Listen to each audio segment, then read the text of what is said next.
All right, here we go here, brother. What's going on, man? How are you? I'm good, dude. I'm I'm, just I, hammering it.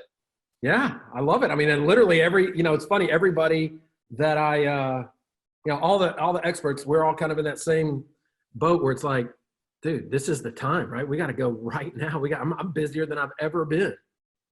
Yeah, me too. It's awesome. I It is. love It that is awesome. celebratory drinking there. You know what I mean? It's like you need to keep your immune system strong. I'm like, well, it was pretty strong yesterday. I think I'm going to have several bottles of champagne today and then resume this strong immune system tomorrow. But I do stay home during that. Yeah. So you got that going for you. Yeah.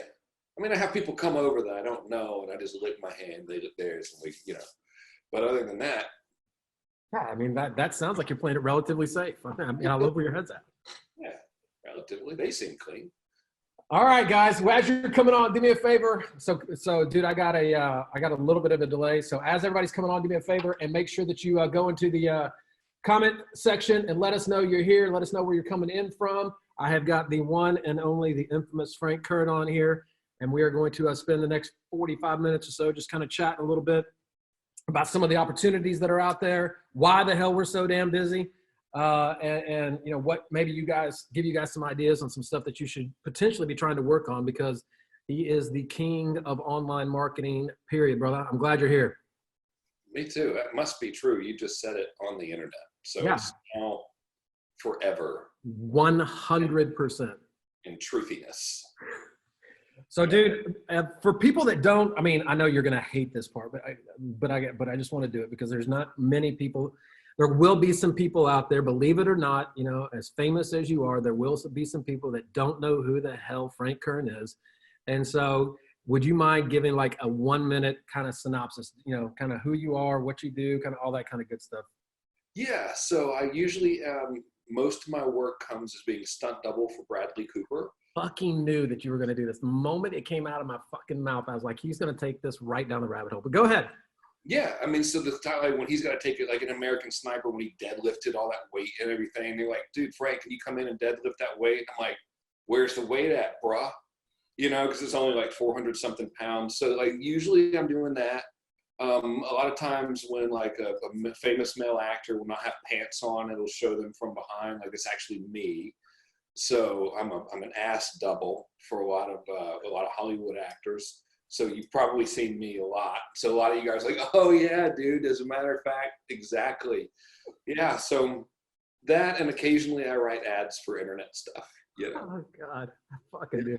I mean, you're the one that like, literally, the fucking moment it came out of my mouth, I was like, oh my God. I remember when we did this in front of a group and he literally stood up there and started talking about, this is how you go and sell a meth. I'm going to show you how to create the tripwire for it. And it was like, I knew. It was a hypothetical example. I know, but it was gold, dude. I will never forget how much I was sitting there. I was like, this is actually gold and we can get off the actual topic. A little less horrible and inappropriate. Yeah. So, dude, so just really just nonstop rock and roll action over here. Right. I mean, I don't know what you guys are seeing, but like conversion rates are up for everything. I just got off a text. I got an appointment at 4 something later with a client in Mexico City. I'm like, dude, our business is insane. What are you seeing? He's in a totally different vertical. He's like, it's never been like this ever. I've got another client. This is a completely unrelated niche. And she's like, I've never had lower cost per acquisition in my life. Like, I mean, I hate that there's this whole pandemic stuff. I wouldn't trade it. I don't think it's a good trade. Right. I would rather the world go back to normal because it was already pretty good for me anyway. But good Lord, talk about a time to be in advertising and sell things on the internet is now, for sure. For sure. Why? What do you? I mean, with all of the, I mean, I have my own opinions. I'd love to hear yours of why, ad costs are going down, cost per clicks are going down, CPAs are going down. Kind of. I mean, what do you think that dynamic is all about right now? Well, people are freaked out. And by people, I mean, whoever's managing ads for big companies that spend like without regard to profitability online, So I'll just arbitrarily name a big company without insinuating this actually the company, but let's just say General Mills, you know, and so maybe their person that's in charge of the digital spend for all of their breakfast cereal division saw the news and was like, well, stock market, durka, durka, durka, might as well stop spending money on digital.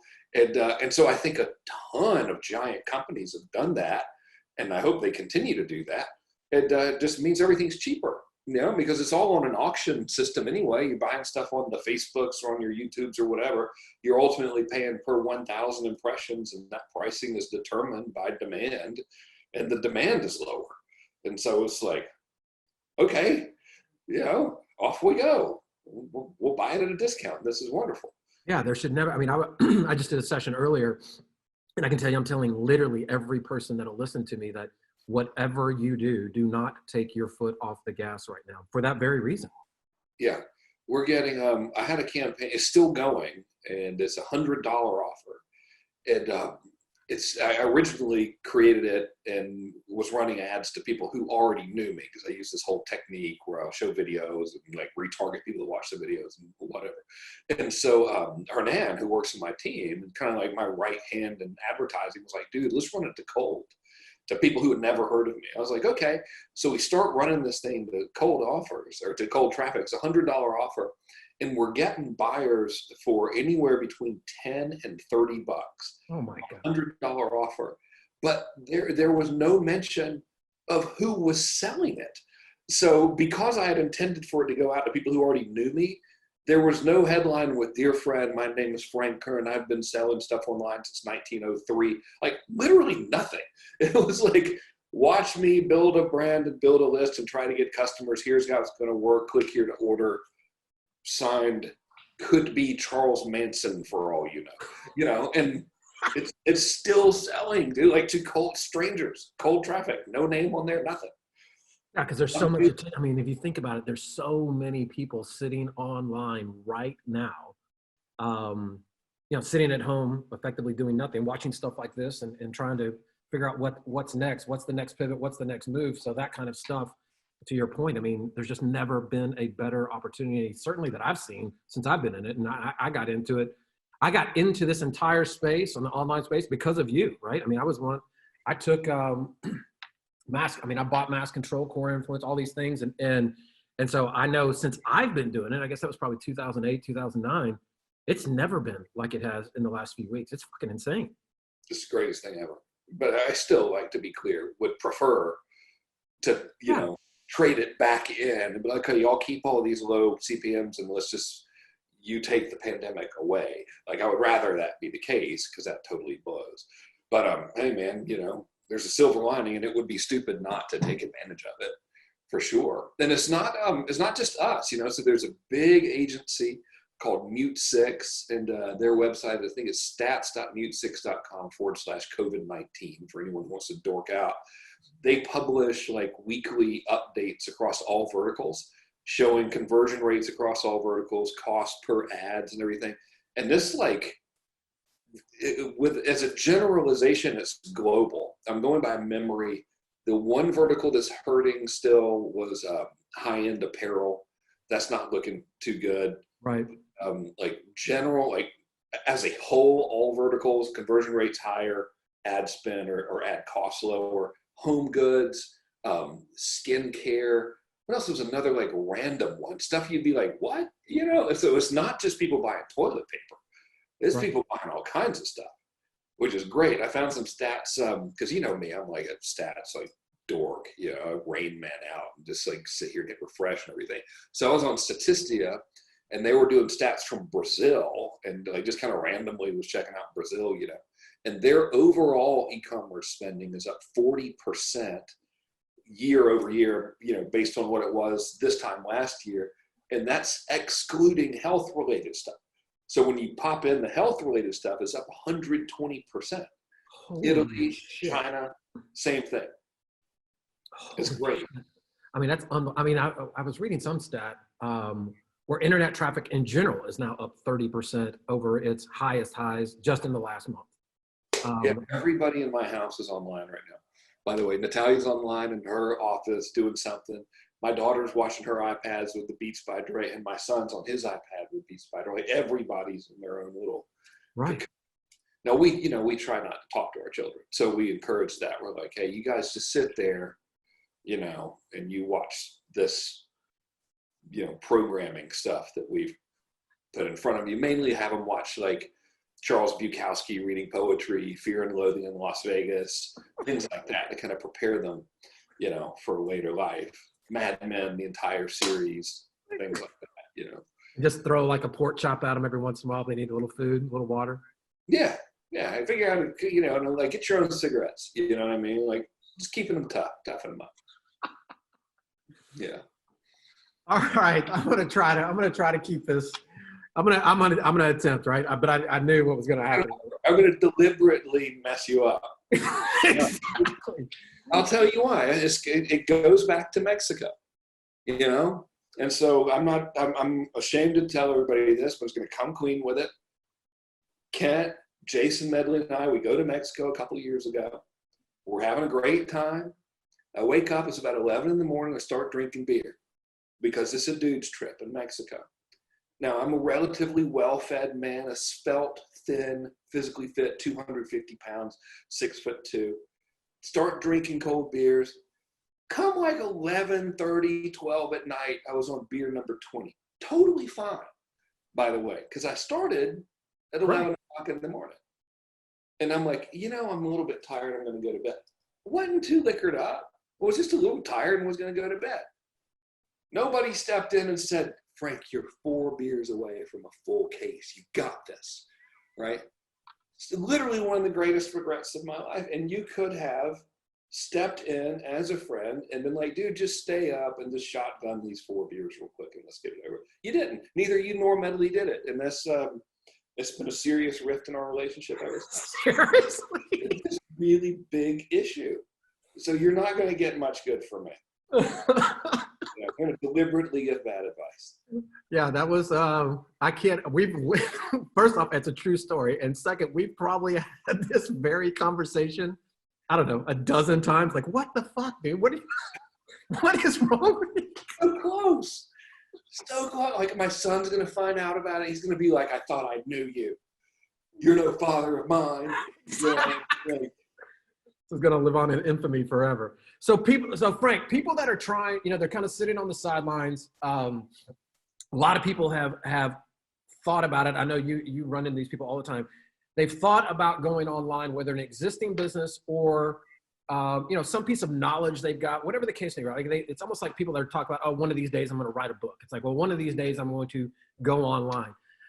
Talk for a minute, kind of break down, if you will, a little bit about, why this is such a powerful medium, kind of what are some of the steps that you would say, hey man, this is how you get off your ass and just get going, right? Some of those things that they're sitting on their ass anyway at the house. What would be this advice you would be giving them? So they've never done it before. So this is the person like, oh, I think I want to start an internet business. I watched a webinar once and it made it sound easy. Okay, well, thing number one, it's horrible. It's extremely difficult. It would be like if I said, I think I'm going to start practicing Brazilian Jiu-Jitsu every day. Like, awful. I did it like for a day, and I'm like, I don't think I'm going to do that ever again. That was like, I did it with an Army Ranger close combat instructor too. Like, why not just, choose the dumbest possible way to get introduced into this sport? So everything I tell you should be wrapped around this truth bubble of, dude, it's hard. It's less hard right now, though. So in order to make it work, you got to have a thing to sell, number one. And the best advice I can give on that is to validate whether or not the thing to sell is a good idea. And so you come up with this idea of something to sell. Your video went away, by the way. There's no telling what he's doing over there. I got a bad internet connection. Sorry, it's telling me it's failing, but you're good. Sure it was. So anyway, you're like, you need to validate that the idea is good. And the way to do that is to see if other people are selling it. Right. So like this whole deal of, oh, I'm going to create the world's first cat juggling course or whatever, because no one's ever sold that before. Probably not a good idea. So a lot of ways you can do that. Go to Facebook ads library and look for people selling the stuff. Go to Google Trends, type in the most relevant keyword and just look for people advertising the thing that you want to sell. That's step number one. Step number two is to understand that no matter what it is you're going to sell, there's got to be a sales process. And different product categories typically have different sales processes. Incidentally, there are really only three categories of products. There's information, there's services, and there's stuff. Stuff being, phones and bills, whatever. Information being courses, and services being done for you, agency work, consulting, etc. So they've all got kind of their own sales process. So you need to make sure that you get the sales process down. And the easiest way to do that is, let's say you're like, okay, I want to sell a course on homeschooling, which would probably be a good thing to sell right now, and I would encourage someone to validate that market before you go and do all the trouble. But if you do, you go to something like Facebook Ads Library and Google, and you look and you see who's advertising the homeschooling stuff, and then you look at how they're selling it, and that's their sales process. And information product sales processes usually follow just a couple of little models, as that would be phase number 2. And then phase number 3 is now you got to drive traffic. And this is without question the cheapest time in my lifetime, that I've been doing it since 1999. The single greatest opportunity to not only get stuff in front of people and drive traffic into a sales process, but also get people to consume content. And the more of your content they consume, assuming the content is helpful, and if you make it fun for them and they can actually give some good advice, the higher the likelihood of their buying your stuff today or tomorrow gets. So it's like this sort of everything's come together, So what I would say to the person considering it is, number 1, expect it to be roughly 47 million times harder than you thought. Number 2, it's worth it. And number 3, it's going to be less horrible now than it has ever been. So we're in a period of less awful. That would be a great campaign speech. What can you deliver to the country? I can deliver. That's the great hook right there. This is a period of less awful. Yeah, it's less awful than usual. So, one of the things I've learned a lot from you over the years, right? And I've told you this a million times, how much literally so many different, whether it's campaigns or sales letters or whatever. We've worked on a lot of different things. But, one of the things if somebody's starting to go out there that I think that is really important, as you just laid out, is understanding, playing into the demand, right? Because one of the things I've definitely heard people say to me before is that they get bogged down. They believe that when they see their competitors or when they see demand going on out there, that somehow implies in their head that, well, it's just too crowded. It's too much, whatever it is, right? I can't even tell you how many health and fitness people I talk to, and they're like, well, man, everybody's doing it. Why would I want to do it, right? And I'm just like, what the fuck are you talking about? Like, this is because, you've validated that people want that, right? It's seeing demand is not a problem. It's exactly the opposite, right? The ideal situation is a lot of demand, a lot of competition, and relatively bad marketing. So if you got that, you're like, okay, this is really, really good. I'm teaching that thing now that's selling so well, where it's like, all right, in 30 days, I got to go into a market. Nobody knows me, no brand, no this, no nothing, no experience, try to build a brand and sell some stuff. And so during the first couple of videos of this, I'm like, hey, here's what we're looking for. We want to find stuff that's selling and it's being sold by a lot of people, and ain't any of them really that good. Right. Because they're selling it and they're not that good. That means you can come in and be like less bad and probably outsell them, or at the very least be sustainable. Who are the guys or girls over the years, Frank, that when it comes to copywriting, which I know that's the way you would define yourself, as basically as and I think you made the comment to me, as long as I can write copy, then I know I'm going to be just fine. So being that you're one of the best in the world at it, in my humble opinion, and I know it's taken you 20 plus years to get to this place, who are some of the people that you have followed over the years that have taught you that, some of the resources you've used to get so good at writing copy? And I'd also like to know, I want you to express to people how important it is to be able to write good copy. Oh, it's the single greatest skill in the world. It's extremely hard, first of all. So if you're seeing the ad that's like, yeah, I'll take my crash course and you can write amazing copy in 7 days. Either they're really amazing teachers, or it's just blown out a little bit out of proportion, or their definition of amazing copy is slightly different than mine. So it's hard as hell to do, but it's any skill that you develop really can't be unlearned. So the ability to put words on paper or on screen or on camera that influences somebody to buy is, I think, the most leverageable skill you can have. I did this recent promotion, this working so well, we collected, I think, $300,000 from a $100 offer. And I built the entire funnel, include like sales page, order page, upsell page, within like an hour and 15 minutes. I had the idea to do it at like 3:45, and I had a live webinar to do at 5, and I was going to pitch it on the live webinar. And I built the whole thing. So that's an hour and 15 minutes that yielded $300,000. Yeah. And, and it's like results not I'm not saying like, hey, yeah, no, I got it. But it's like, that's how it is.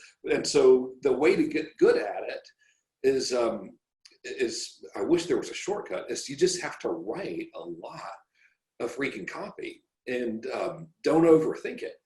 So the steps to it essentially are, here's what I got, here's what it'll do for you, here's what I want you to do next. Like if you can convey that in the offer, it's pretty good, assuming that the offer is something that people want, and the better you can get at conveying that and doing it in a very conversational tone that people can relate to and digest easily, the more money you'll make.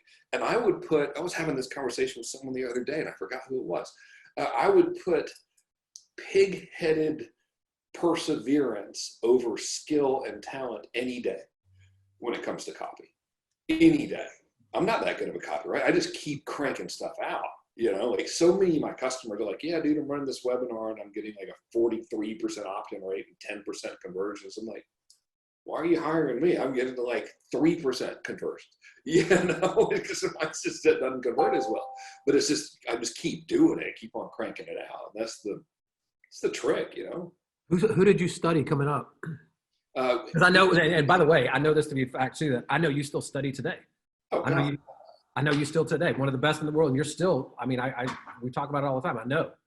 Yeah, I can't get enough of it. I really have like a thing, like, everyone's got like something they're into, whether it's basketball or freaking, I don't know what other sports there are, because I'm not that great at sports. But like for me, it's like ads, So it's Dan Kennedy, Gary Halbert, and David Ogilvy are the big three. And then, within them, I've learned a tremendous amount from John Carlton and Bill Bernbach, who wrote like the Volkswagen ads a long time ago. But those dudes for sure. Like, and probably it would be a tie between Dan and Ogilvy, but Ogilvy wasn't much of a copywriting teacher. He was more of a general advertising teacher. And so it's like I learned, it's kind of like if we made it a combat metaphor, I learned how to club the shit out of people by studying Dan Kennedy, and David Ogilvy taught me how to use a sniper rifle, and that was it. He's deceased, so his books did, and those were the two big ones for sure. I love that. So guys, if you guys are digging on this, do me a favor and go over into the comments and give me a hell yeah. Let me know everybody's paying attention. I see a lot of people on here. Let Frank know that you're digging on what we're talking about here. So we talked about that, how important it is to become, good at writing copy. There's no real shortcut to doing it. You've just got to do it. And you got to do a lot of it and keep practicing and keep testing is probably the single biggest thing, right? Being bad, so I have like all these customers and stuff. I talk to them all the time.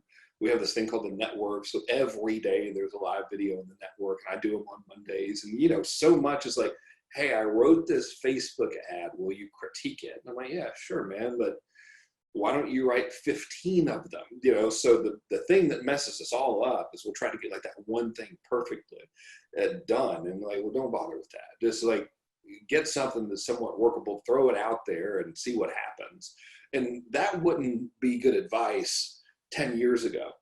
But right now it's so cheap to throw a bunch of crap at the wall and see what sticks that it's a lot less emotionally and mentally taxing just to like come up with some stuff that's pretty good and throw it against the wall than it is to drive yourself nuts and be like, well, should I put this in the sentence, or should I say dear friend or dear fellow real estate enthusiast? Like, forget all that. Just put some crap out there, let the data tell you what to do and listen to the math, And tell me what the platforms are. I mean, I know social has become a huge part of what you talk about out there, especially from a retargeting standpoint, building these audiences.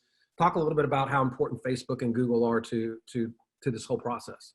Well, I'm bad at Google, but they are important, and I have just been lazy, and so don't do like I do. So Google's important, but I couldn't tell you what to do there. We do a little retargeting, little YouTube retargeting. We're real big on the Facebooks and on the Instagram, but not like, I don't do the, quote cards and motivational stuff and all that, and nor do I communicate with people particularly on Facebook and Instagram. I just use it as a broadcast medium for ads. And we use it all the time, and the demographics are great. There's a lot of people that buy stuff from there.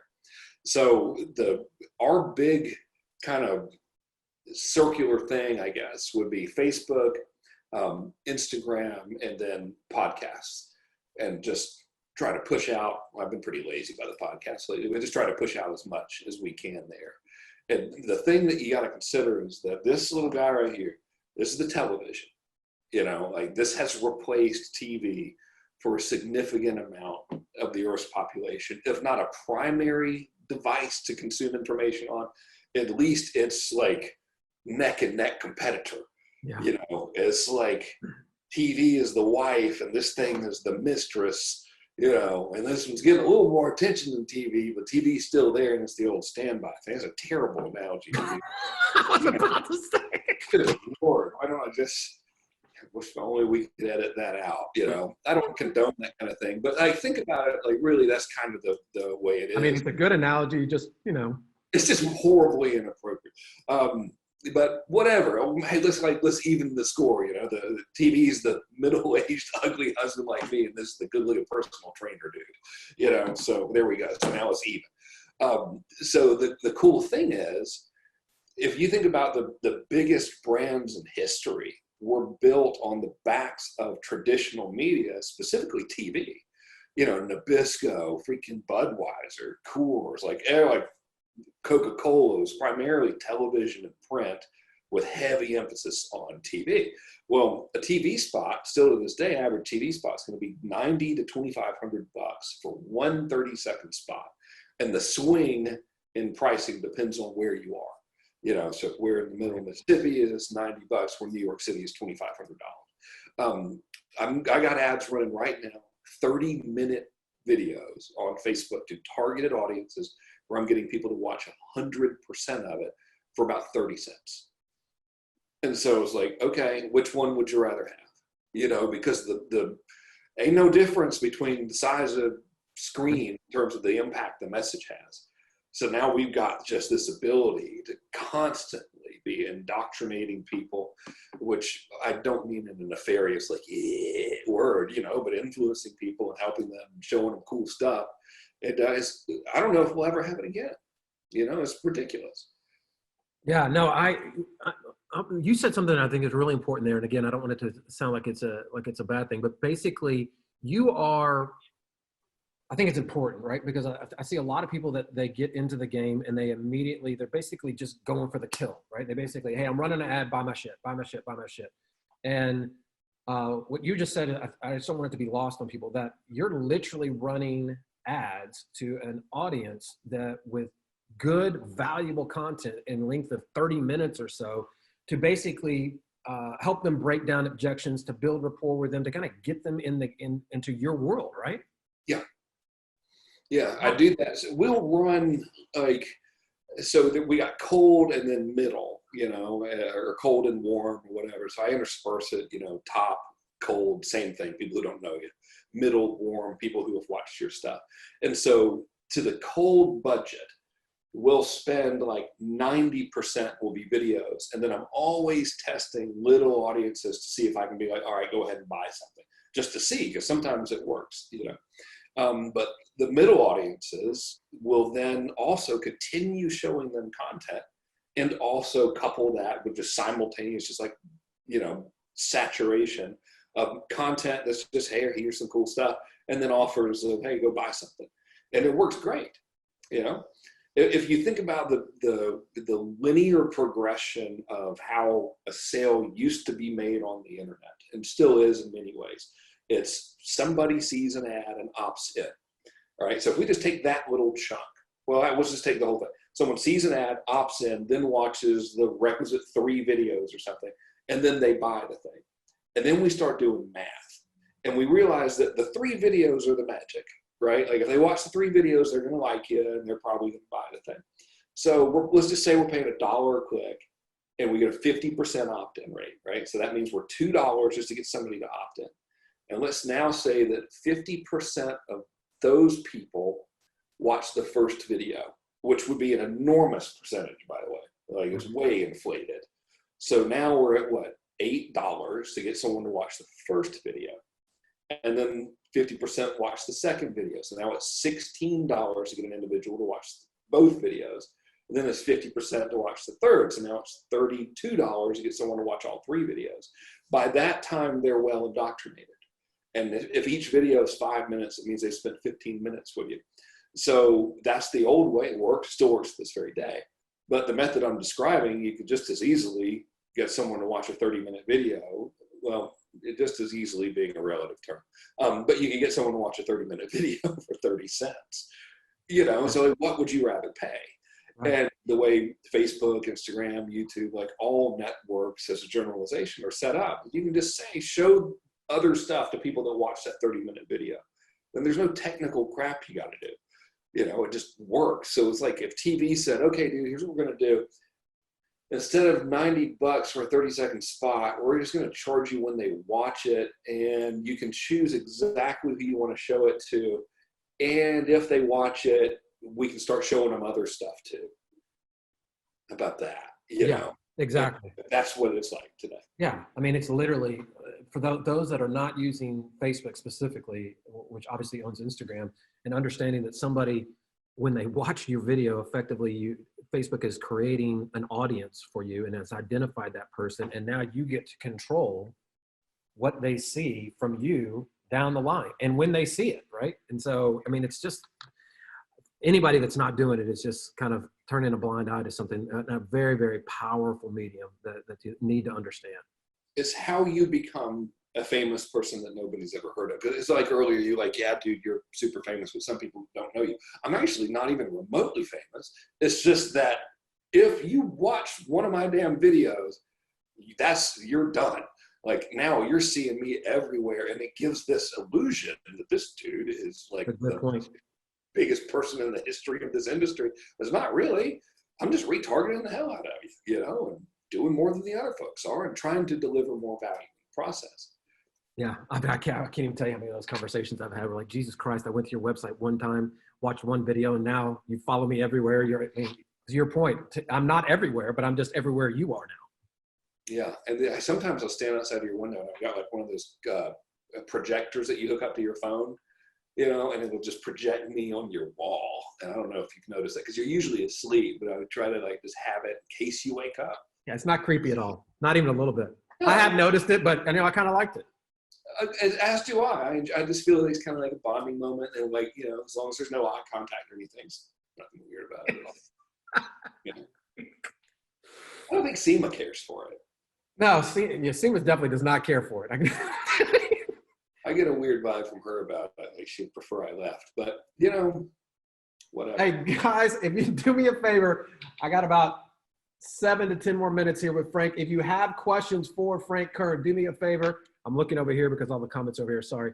Do me a favor and go in and put your comments and questions over there. We'll try to give a couple questions into his hands here before he has to get out of here, and we got to roll here. So dude, I know you're out there talking about and really trying to, you've got this, I guess, challenge that you're trying to do, go into a new market, new industry, no list, nobody knows who you are. Talk to me about what that looks like and how people can follow along with that and maybe, you know, go through that process with you. It's really going to be either awesome or I'm going to look like an idiot. And so we'll see. So it's letsgetsomesales.com. If you've already gone to it and the timer expired, then you can't come in. I don't screw around with that stuff. But if you like haven't ever been to it, the timer's real and it will expire. And if you don't order, then you can't come in. And I don't care if you order or not. What is the URL one more time, Frank? Say it again. let's get some sales. Let's get some sales.com. Okay, go ahead. Yeah. And so it started today, the 6th. It's day number 1. And so I got 30 days to go into a market where nobody, and it can't be about business, has nothing to do with marketing, and try to build a brand, build a list, and sell them some stuff, you know? And so I revealed the market on day 3, and it is comical. It is comical? Is that what you said? Yeah, it's like, this is going to be good. And so you got to keep in mind, I can't be in any of the videos, like nothing, you know? So it's like, all right, let's go. And dude, I think it'd be fucking great, because how many times when you know, somebody comes into your world, they're like, well, yeah, it's just easier for you because you've got this or that, you know, to basically level the playing field where you're just like everybody else except with the knowledge that you got. I love that idea. But I do have no idea what I'm talking about in this particular market, so this should be good. Like no business at all being in this market, you know. So you'll see. You'll be like, I'll tell you off camera, and you'll be like, dude, you're an idiot. But you know, it meets the criteria. It's a huge market. There's a ton of competitors. People are buying billions of dollars of stuff, and the marketing is relatively bad. So I'm gonna go for it. Oh, dude, I can't wait to see how this turns out. Let me see here. People don't know me, but they've seen my book, flip through the pages many a time. I need more Frank. I like Frank. I hope it's garden gnomes. Oh, that's pretty funny. I hope it's gardeners. That would be fun. I hope it's garden gnome. I hope it's garden gnomes is what was one of the comments. That would be good. Yeah, I don't know if that would work. I would give it a shot. Well, dude, I want to be really respectful of your time. I know that you carved some time out here for me and my clan today. All I wanted to do is just really kind of open people's eyes up that you know, the online being online is almost a necessity now, right? I mean, you really have got to take it seriously and approach it too, that you can buy ads cheaper and get more eyeballs on your stuff than a better time. There's never been a better time than right now. And 3, kind of some of the processes of getting over your fears and just doing shit. And so I really appreciate you coming on here and sharing that message with me, bro.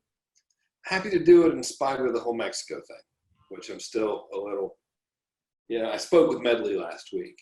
And did you for real? For real? I really did. And I was like, you know, he was asking for some advice. So I'm happy to advise you, but I just kind of feel like we haven't really put this to rest. You could have just said, dude, just finish the 4 beers and you'd have the full case in you. You know, you'd have gone like the Kentucky Derby, the Triple Crowned it. You'd have done it. You'd like mark it off the bucket list. It was, I have to admit, it was the perfect opportunity. I mean, single biggest regret of my life. Oh God. Seriously, Christ almighty. My own children. I mean, I can't even face them. Like I got my daughters were like, you know, because they're little, like, how was Mexico? I was like, yeah, it was pretty good. You know, it was fun. What's wrong, Dad? You seem. I was like, well, you know, I can't lie to my children. It's like, well, I got to 20 and I just went to bed. And they're like, oh, were you sick? And I was like, no, I was totally fine. I just was tired. They're just like, you're not our father. I haven't spoken to them since. You know, just throwing the pork chops and sticking them in front of YouTube. I didn't talk to them anymore. You know, they're out. They're done. So okay, we're gonna get a new dad. Yeah. All right, brother. Well, I appreciate you, dude. Lots of love. Tell Natalia I said hello, and again, thanks for doing this with our crew. It means a lot to me. It means a lot to everybody here, dude. All right, y'all. Wash your hands. Don't be licking strangers. Stay safe. Sell some stuff. Get to work. Damn it. See you, brother. Be cool. All right. Bye.